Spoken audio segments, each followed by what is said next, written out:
45 days to close on this. So that kind of pissed us off a little bit because we had everything in place at the time, but that extra 30 days to do our project off, and then we had to put this on hold for something else. So it was an approved amount, short sale. Yeah, so it was approved short sale, and then when the CO didn't come through, we had to get an extension for the short sale approval, and then that takes about 2 weeks to get just the bank to print it out and give us an extension, and then we sold it, and then we were able to close. So we took us an extra 2 weeks to get title and close. Yeah. So, anybody familiar with short sales? No. Right. So what happens is, just want to clarify it. Yeah, because so what happens is when you do a short sale, the bank approves the amount that you can that they can sell it for. Okay. Once they have that approval, they give you 30 to 45 days to close. So the date that you close is printed on the approval letter, and if you don't close within that date, the bank has the option to either close deny the transaction for short sale or extend it. The reasons why they weigh whether they want to take the risk of selling at the auction or just letting the current buyer continue to buy. Make sense? All right, cool. So guys, this was an opportunity for you guys to learn the business. But this is the business, right? You find a house, you make improvements, and then you flip the house. That's a fix and flip business. So, how you doing, man? You got your pre-approval? You ready to buy the house? Yes, call them.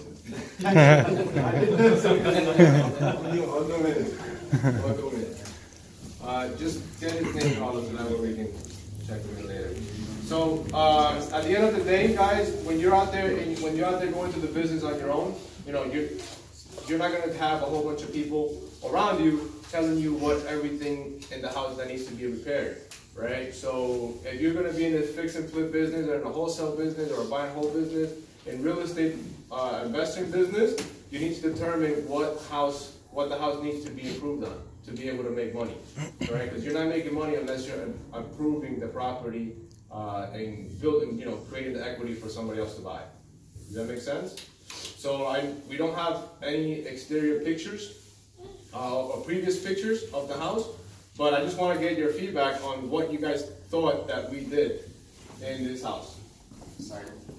Siding? Windows. Siding, windows. On the basement, like the garage. The garage, what did we do there? Y'all basically turn the garage into like a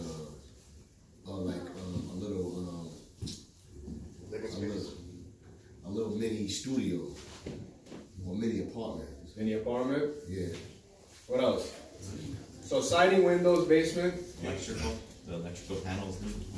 Electrical panel. New doors. Doors? Some of the doors. No. Exterior doors. The bathroom? No, we didn't do anything in the bathroom. Exterior doors. No. The deck outside, did you fix up the deck, those stairs? The stairs. Did you change it to central air and heating? It was already there. Oh, okay. Oh. Alarm compressor? You got a new Yes. compressor? Compressor, no. No. What about the plumbing? Plumbing? What about it? Like, if it was an older house, like, did you have to restructure things? No. Well, good question. You had to send to the plumbing, right? Do you? Sometimes. Sometimes, right? For this particular house, we did in the basement. For the bathroom on the basement. Oh, you're not gonna say that. Yeah. New toilets? No. No? Okay. Fixtures? Yeah, in the bedrooms. What else? Paint, a lot of paint. The whole house. Right? The whole house got painted. What else? Moldings? No. Left moldings. What's that? Cabinets? What's that? Crown moldings? Nope. New roof. No. Ceiling? This paint? Stucco, yeah. Yeah, I mean, what else? Windows? Got that already? Did? Humidifier? No, that's a water heater, brand new water heater. Doors? Floor. No. Furnace? Floors were left as Anything is. to the electrical? The electrical panel. Electrical panel. That's it. Doors? Any doors into rooms? No? Locks? Door handles? Door handles, yes. Some of them handles, yes. Refinished the floors. Outlet, Refinished the roof carpet. outlets and outlet boxes. Yes, Carpet. every one of the switches, every one of these, every one of the outlets, switches, covers, all done. And the vent, those covers, right? So yes, we cleaned the covers, right? So we took the vent covers, we cleaned them out, we finished the sheetrock around them. Hey, how you doing? Welcome. Hello. Hi, Monique. Welcome in. Are you ready to buy the house? Not quite. Not quite. What else? There's a one huge one that nobody's Roof. No, the steps. Steps, no. Huge. It's huge. It was like $12,000. Landscaping? The Well, I backyard. mean, it is considered landscaping. Backyard. It has to be with the backyard. The soil, the grass. Oh, the tree. You took out a tree. No. No tree and no tank. It didn't have a tank. I didn't see it back there, so. So you laid the grass. Too late now. The most expensive part, man. The fence. The deal. The fence. That's like cheap, but yeah, it had to get redone. Any foundation work? You guys want to do Any foundation work? No. Garage door? I mean, yeah, but it's on in the backyard. Garage doors. You getting close, man? You getting close? The extension. The Found garage doors, we were supposed to. They wanted to add the garage doors, but there's not enough room to put a regular garage door height. So those we fought with the city to keep those. Gotcha. What else? Would you extend What it? else can go in the backyard? Landscape? A pool. Oh, pool. It was a built-in pool. They had a Wow. huge built-in pool. You didn't want to leave that? Just to It was Disaster. It took the whole backyard. You literally walk out the stairs and you fell into it. And it was 8 feet deep. Wow. That's a liability. Yeah, huge liability. Water cost. There's so much. It was not maintained. We needed the whole. They tried to do a deck around it illegally, so we had to destroy all that. That's why the stairs had to get redone as a part of that. So yeah, so siding. We did the roof.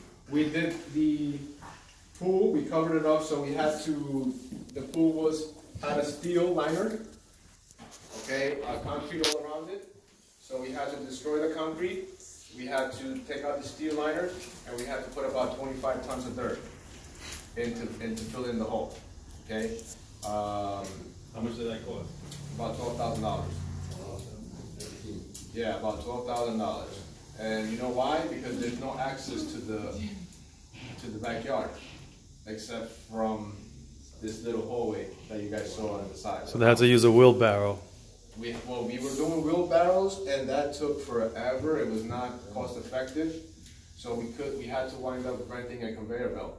Oh, okay. We had to rent conveyor belts for like about 3 days, and we had like a truck dump all the dirt here. We had like a little bobcat and lift up the dirt, throw in the conveyor belt. The conveyor belt will put the dirt all the way to the back. Then we had the guys with the wheelbarrows Putting it in, filling in the hole. Yeah. filling in the hole. Wow. Did you say That's a lot of work. water in it, or was it empty? Like, It was had it water used? in it because it was built up from the rain and all that stuff, so it was pretty gross. So we had to Siphon it. drain the pool. We had to do all that with permits. Yeah, Chris is feeling it. Okay. Right, but this is the thing that this is how you create equity in the house, right? You got to take on How much is the total rehab? the total rehab. Don't quote me on this because Jason has the final numbers on that, but they're about 45K. So does the pool alone, like, The pool alone was a little bit over a third of it. Yeah. Not too bad. Huh? Not that much. What is it? So that cost-wise is not too much. I mean that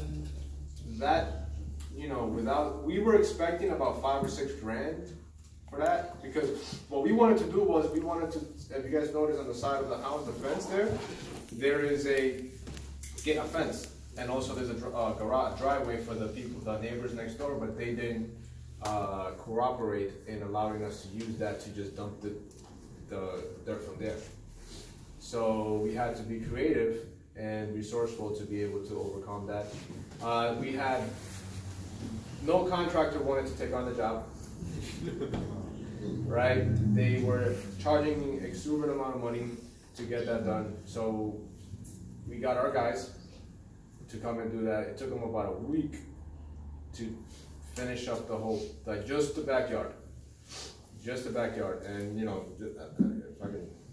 Wow, that's a project and a half. It's a huge project. Later on, I mean, I'm not gonna stop to look for the videos now, but we like just picture a huge conveyor belt on this going to the side of the house, going to filling up the pool, right? So one major hiccup that we had there was there's a concrete around the pool. What we tried to do is we tried to break up the concrete and throw it in the pool, and then fill it with soil. Then we had the neighbors call the city on us, and they came in and shut us down. So we had to take out all the concrete from 8 feet under in the Oh my God. 8 feet under, and haul it out. I created extra about like $1,500 in garbage disposal just in the concrete, right? And getting those huge blocks from there to the back of the house. So it was a major job for the construction crew. Wow. Right? Kudos to them. But that's the business, right? Also, the reason why we had the siding, we had plants or grass growing from the side of the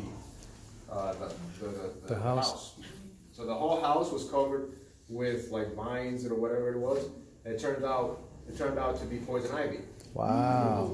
Yeah, so we didn't know that until we actually were getting ready to go in and do the work. So luckily we had a couple of estimate people come in and after we owned the house to give us estimates on little things that we were shopping around for.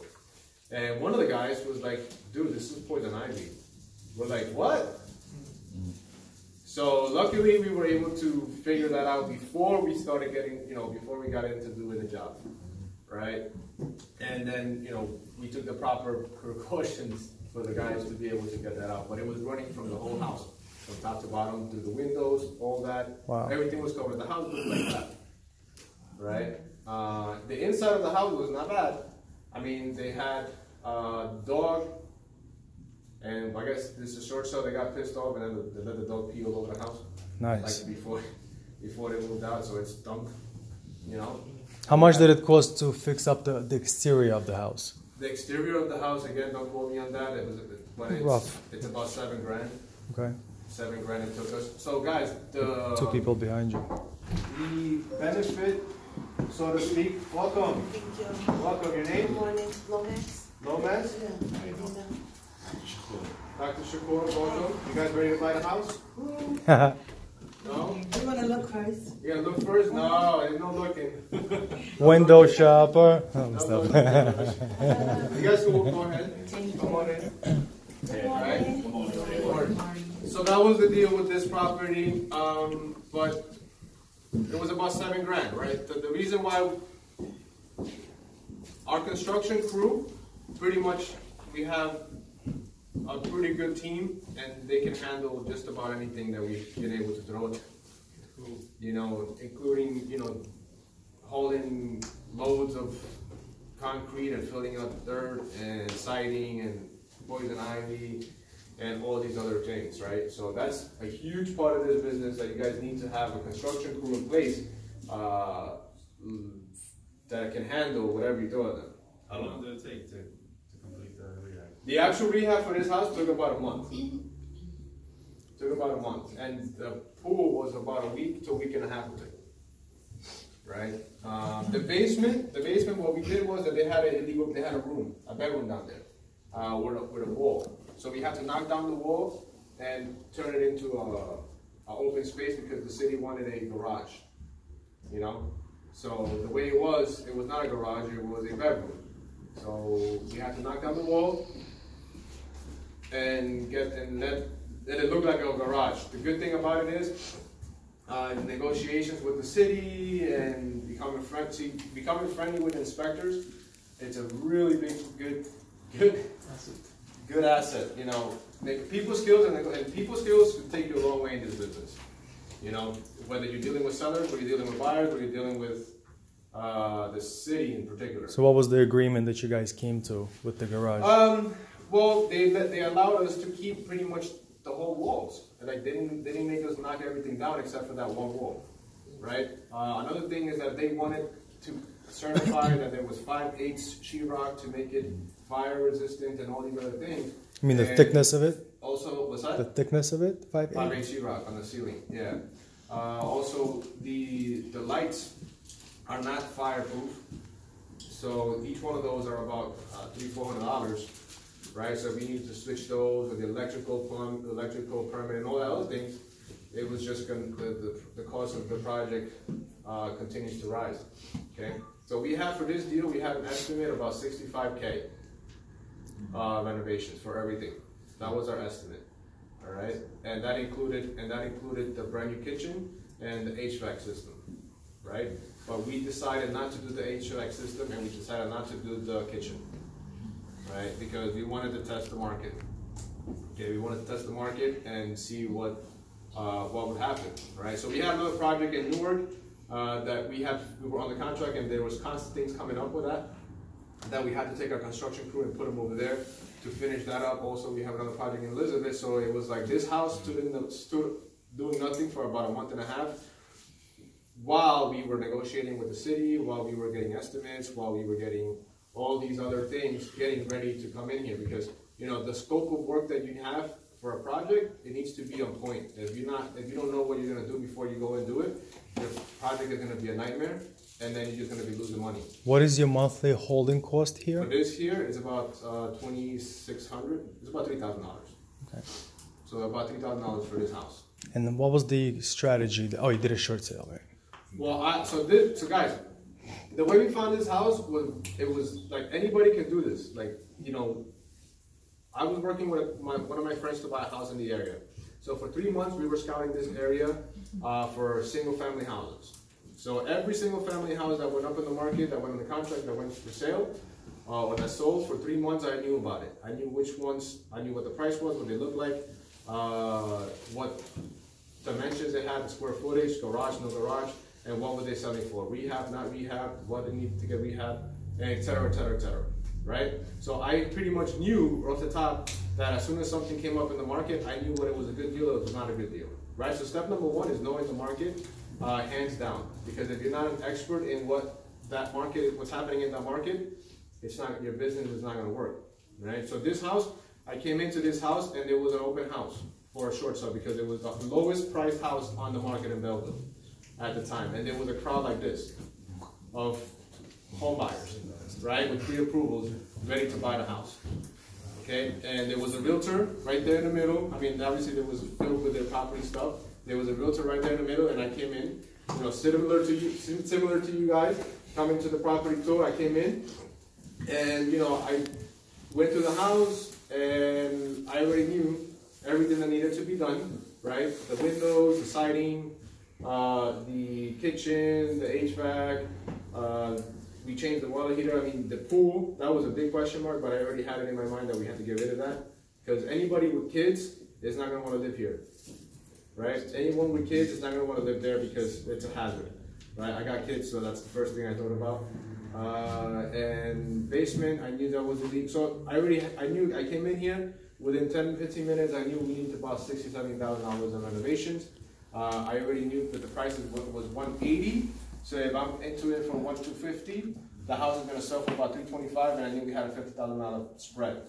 So that's a home run for me in my business. So I waited for the realtor to do her negotiations with everybody, and she just like, hey, you know, we're selling it as is. We have all these violations. You know, you got to do this and that and this and that, and everybody was like, what? And then they were asking so many questions, drove her nuts. I told her, listen, I'll buy it as is. We'll do it in 30 days. No problem. You know, we pay cash. You know, I'm a realtor, but I don't care about my commission. You can represent me and my team, and you'll be able to make your full commission, and we can work from there. Within half an hour after I left, she called me and she's like, you got a deal.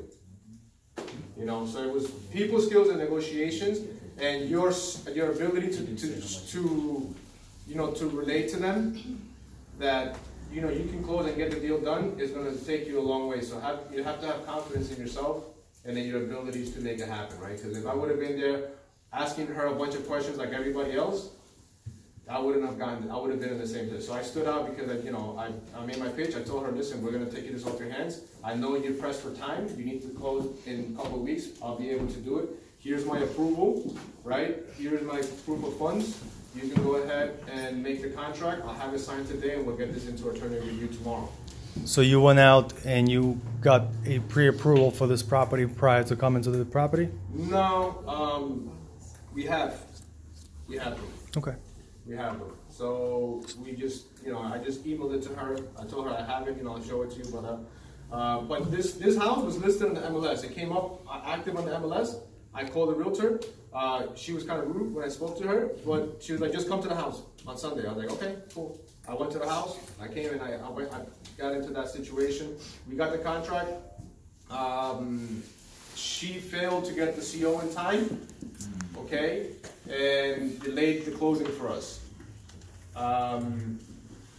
I came to do the walkthrough. What is a CO for everybody else? A continuing occupancy, certificate of continuing occupancy. You need to get that from the city. Every time you buy a house, the city needs to come inspect the house to make sure that it's livable, right? They want to make sure it's livable. They also want their money. Money for inspectors, right? But I mean, I don't, at the end of the day, it's a good thing that they're doing because they want to make sure that whoever's going to buy a house, they're going to live in the house, the plumbing, the electrical, it's safe, right? It's safe. So now if you get a certificate, it protects you as well, right? Because if you're selling a house to somebody and it's certified that it's safe for you to be occupied by the city standards, you're good. Now you throw in an additional home warranty for the appliances and everything else, and you're home run. You need that for title insurance as well, right? A certificate of occupancy? Absolutely. Right? Well, not so much title insurance. You need that if they're going to buy a mortgage. Yeah, the mortgage company is going to require that, right? Because they're also not going to lend you money if they see that the house is not able to be occupied. All right? So, any questions? Can you review the numbers again? What you purchased it at, what your total renovations and your expected sale price? So the purchase was 180. The renovations is about 45K. Plus closing and all that. Yeah, the closing costs. I mean, the closing costs are attorney, title. Our cost of money is about 2 points.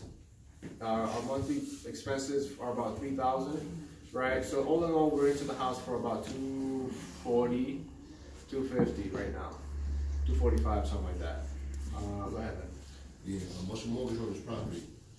Well, it's a hard money loan. A hard money loan right now, I gotta look at the documents, but that's about 260, 270. Is that with the LTV too? No, yeah, that's still the LTV. 260 a month you pay for mortgage. That's the loan amount. He took out $260,000, a hard money loan to buy the house, including with the renovations to cover all of it. So this house appraised for 350, right? ARV. Yeah, the after repair value was 350, right? So our loan to value is about 270 that we have on it. Asking price on it or? No, 290. So with your LTV, how much Excuse time me. did you have? Guys, excuse me. The loan is, any hard money loan is for 12 months. 12 years. Some of them are 12 to 24 months. The longest I've seen is 24 months. With hard money loans. Yeah. Yeah. No, 24 months, that's good. Yeah, I see some. Which lender did you go with? Investor lender, USA. Again, the question I meant to ask is like, as far as the mortgage you pay per month, how much you pay? It's 2020. Then we have insurance, then we have taxes, right? So we're about 3,000 a month. All right. Yeah. Any other questions? That includes your holding costs here as well, right? Well, that's the mortgage, right? That's everything. So what's the loan payment? Your Debt service. appraised value is 350, Yeah. but it's listing for 300. Yes. So that means you might even get less. We got 290. Yeah, we got 290. We have about $22,000 in escrow still left over for the renovation. Right, so we have about $60,000 right now on the table to close, to make up this deal.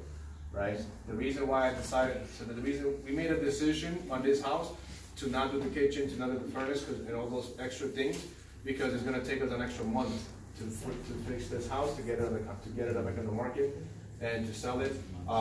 And that puts us into the holiday season, and that puts us into the slow season for the market.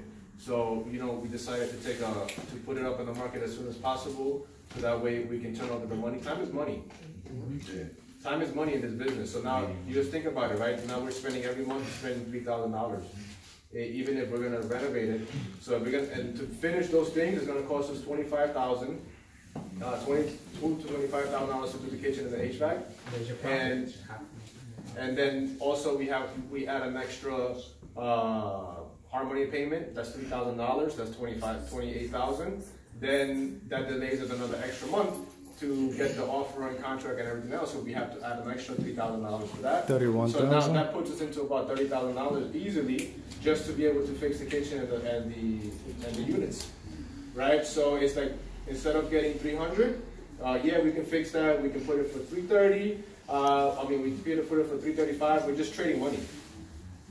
We're just trading money at the time. So it was a business decision to just get it in, get it out, and on to the next project. Also, like we mentioned before, we have our construction crew is working on a huge project for us right now. So it's like, do we want them working on a kitchen, or do we want them working on a 3-family that we have that's gonna be more lucrative, right? So it's like, it's turnaround time. We made a business decision on that, and it worked out, because we made our numbers on 280, right? We made our numbers on 280, right? So that we put on the market, we get the 280, you know, we're good with 45K.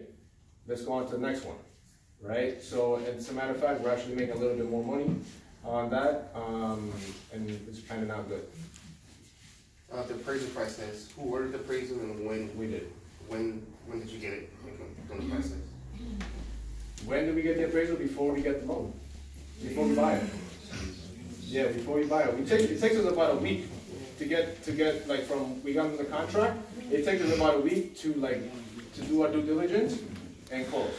The HVAC, it needs to be. Does it need to be replaced, or is it an old model that can? So the HVAC, what we have is, I think the condenser just needs to be recharged. It could go for how much longer?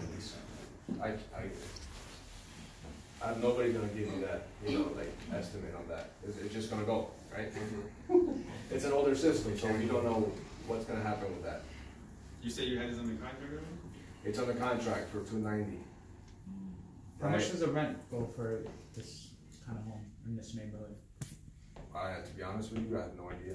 1,800 For this house? Really? Like for rent in this area, 17, 18, easy. Well, I think it would be more than that. I say yes, cheap. Well, like on the low end, like a 1-2 bedroom, is 17, 1,800. Yeah, so this is the whole house. Like the whole house. 2,500. There you go. That's not my business, renting, so I don't know the numbers on that, right? I'm selling. I'm a seller. All right. Any other questions on that? You guys ready to go do it on your own? I have a question. When you did a hard money loan, did you ask them to? Do you have in your contract? Do you have an extension that if you won't be able to get rid of this property within the 6 months or whatever your time period is? Can you extend this contract for 6 or 3 months? My contracts are for 12 months. Okay. So you already got it for 12 months, gotcha. When you got your hard money loan, how much skin in the game did you have to have? I mean, so we have about, it's 10%. 10% of the purchase and 10% of the rehab. How many, So that's about, we have about 40,000 or something. Okay, how many deals did you have to do? How many deals did they have to see, like on the HUD ones and stuff? Did they have to see? Because some of them. My hard money lender? Yeah, some have to see. So we've been using this particular hard money lender since we had 0 deals. Okay. So How much they charge you? Like the points? this is 12%. 12%. So that is 10 and 2. 10 and 2. Usually hard money lenders will start you off at 80% and then they'll go up to 90. Yeah, our or first deal 100. was 80%. We had to have like 680 credit score. You know, we had to meet like a certain criteria. We had the higher down payment. And but then it's, you know, we've done several deals with him. So now when we're ready to buy a house, we just call him up. He's ready to close in 5 days. So you had to have like 40 in reserve, or what? We came to the table with about $40,000 Okay. to buy it. So there's $40K right now on this deal right now, all right? And to answer to put, you know, and to put it in perspective, this house we have 0 money into it because that $45,000 we borrowed $45,000 from a private lender, all right? Took his money, put it into the down payment. We have the hard money loan. How much is it charging you, the private money lender? For 12%. So we pay $450 a month for his money, right? We put in the hard money loan, cost us about $2,000. Right, that's what I'm saying. It costs us about $3,000 to run this project. So 500 is the bills, 2,500 one loan, 500 is the other loan. It's all money. Simple as that. We're making money on somebody else's money, and 100% financing for us, and we continue on to the next deal. All right. So Sweet. that's the business, right? Again, that particular private lender has been with us since project number 2, and it's like, hey, you know, these are the numbers. We need X amount of, you need this little, you know, this amount of money. You're in or out. Boom. Okay. Where do I send the money to? So, guys, after a couple of deals, after you have a track record, after you have your construction crew in place, you have a track record. You know, people are gonna trust your business model, and they're gonna, you know, put more money into it. So now we're at the process where we're scaling our business, and we're looking for more partners to be working on because there's so many opportunities out there for fixing and flipping houses. It's crazy. It's crazy, right? And the people that are not able to get into the game on their own, right? We're helping them by providing them the service of being able to put our construction crew that is it's a proven track record that's going to go in there and get the construction done in 45 days, 60 days tops. You know, and number one thing is integrity and honesty, right, from your construction crew, because we see so many horror stories with investors that, you know, they give people their money, their construction crew, and all of a sudden they're working halfway through the deal, they didn't get no permits, all of a sudden that construction crew bidded a high job somewhere else, all of a sudden that high job came in, you had no contract with him, they split on your job, they go get that higher job, and now you're stuck with a half project with no permits and the city coming down on you. So you don't want to be in that situation, right? And ask me how I know that. Right? Because we went through that in the first few projects that we had, right? We went through that, right? So that's part of the growing pains, and if you're not making sure that your deals are solid deals, right? And that happened to us on our best deal, right? We had about $140,000 in potential profits on that house. And because it took us an extra 6 months to do, that $140,000 turned into about $80,000, right? So, you know, I don't know about you, but like not making it is the same as losing it, right? So that pretty much got us thinking and reevaluating how we deal with our construction company, how we deal with our crew and who we hire. So our construction guys the head of our construction crew is actually a part of our Renata's education system, okay? So the people that we work with in our team are educated with the Renata's education system, are part of our team, all right? So they see the same value, they have the same information, and we have that tight-knit, we're gonna succeed and we're gonna make this happen. You know what I mean? So that's what we have in common with the people that we work with. We're educated and, like-minded, and they see the vision for a bigger, they see a bigger picture than just doing a couple deals. This year we did about 7 deals, right? Next year we want to scale that into 20 properties, right? And we can't do that unless we have more people in our team.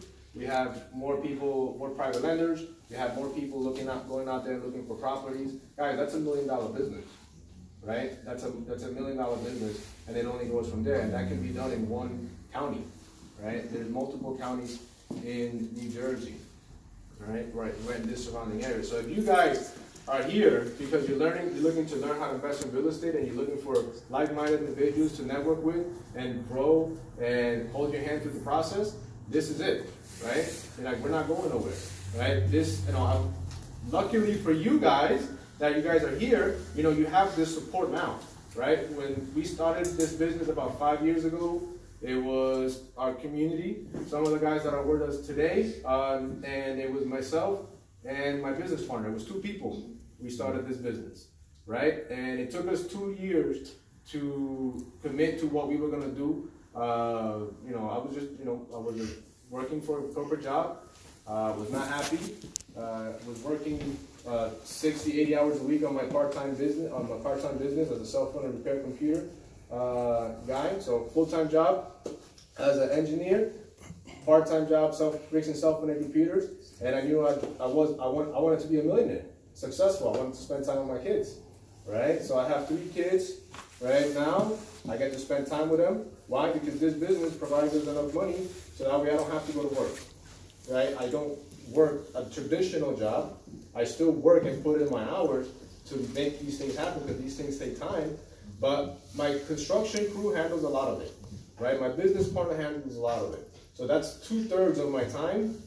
That's off my plate, because I know I can trust the systems that we have in place. By owning these properties, do you get extra tax credits, any benefits?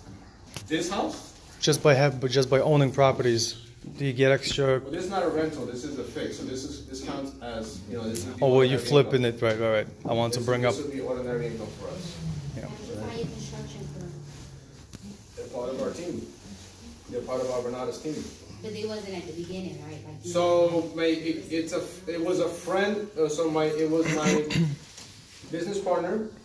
I met him at an event, in Bernardo. Well, he had enrolled in Bernardo. I mean, for those of you guys everybody here heard of Bernardo's? No. Okay. Yeah. Okay. So Bernardo's is our community of real estate investors. Okay. It's a real estate education system, real estate investing education company, and they train people how to invest in real estate. So we purchased a training to learn to become investors. Okay. That is where we got all our knowledge. See, everything that I'm giving you guys now, I learned it. I wasn't born with it. I went, took a training, put in the work, and now I have more experience because I put in that action, right? So Bernardo's is a real estate investing education software where we have community of investors all across the country doing deals, and like-minded individuals growing as individuals and business owners, right? So it's all put together for supporting you in your real estate investing career. All right, so we have multiple events on a monthly basis. Right, we just had this event